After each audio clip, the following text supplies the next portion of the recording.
And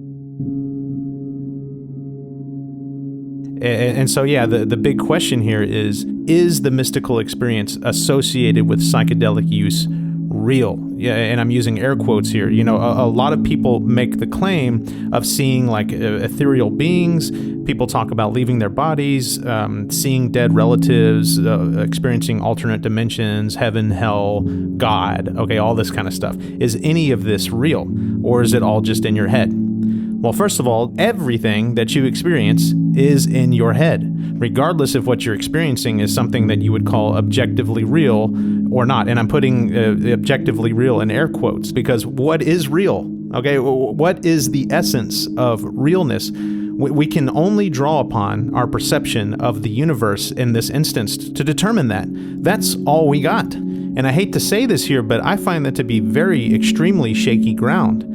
I mean, us Westerners, okay, we fancy ourselves with our science and our numbers, and yet the very thing that stitches existence as we know it together, i.e. quantum mechanics, we don't know what's really going on there. And I'm sorry, if you think that we do, you're misinformed, flat out. We know how to drive the car, but we essentially have no idea what's under the hood. And it's funny, our understanding of how to drive that car has actually led us to a remarkable discovery that there are no hidden variables in quantum entanglement, okay? A discovery that won the 2022 Nobel Prize for Physics.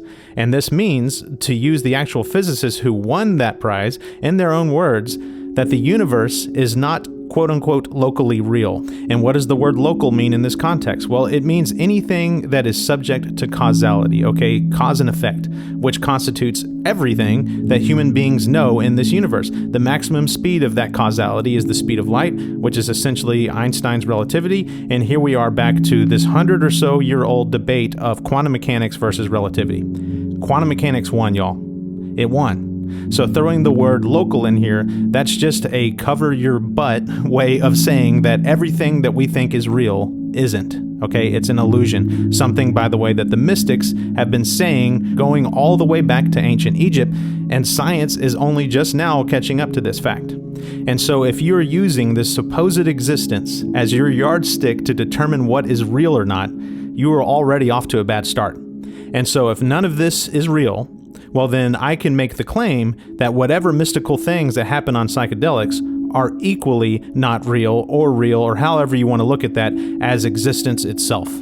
But I will cede you here that the universe is comparatively the realest thing that we know of, and thus have no choice but to treat it as our yardstick. I'll agree with you there, but even through this framework, we come across paradoxes, specifically in the psychedelic experience, unanswerable paradoxes.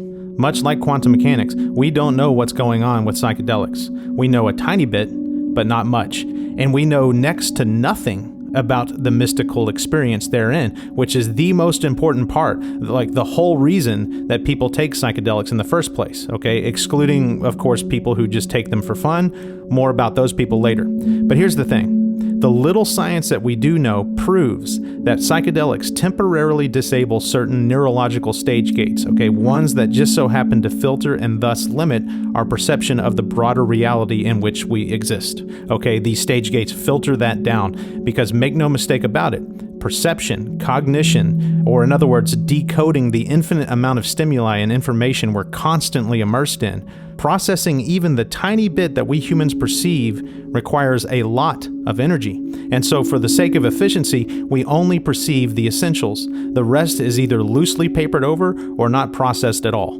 It's all in accordance and balance with the energy trade-offs necessary for our survival. No more, no less. But again, with psychedelics, these filters, these neurological stage gates are temporarily lifted, and we get a synesthetic flood of new, foreign, and frankly, alien stimuli. And because your brain or your psyche has no schema for this new information, it begins to free associate, attempting to apply and assign meaning to otherwise formless chaos. But make no mistake about it, just because your brain is patterning in this moment doesn't mean that the essence of what it's patterning isn't real. In fact, because your brain is experiencing a larger slice of reality, synesthetic or not, or regardless if we have the plumbing necessary to interpret this new information, you could argue that the essence of what's being experienced is realer than real. And so, in a way, I don't care if your brain might misinterpret stuff that exists there. It's the mere implication of something, anything, quote-unquote real, existing in this broadened, unfiltered hyperreality in the first place is not only freaking amazing, but is something that should be taken very seriously and not just written off as being just in your head. But the hilarious riddle and joke of it all is that it actually is in your head. Everything is. But that does not detract one bit from the impact and gravity and reality of the mystical experience. I mean, if God is real, he would have no choice but to engage you thusly.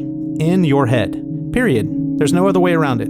And therein lies the ultimate riddle, the ultimate paradox. And that makes the psychedelic mystical experience the single most important focal point of philosophical, theological, and scientific discourse and debate.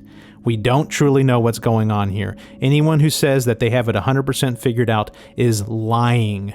And if the mystical experience, to the extremes of talking to God, is in fact something that can't just be simply written off as nonsense, the implications there are immeasurable, pun intended.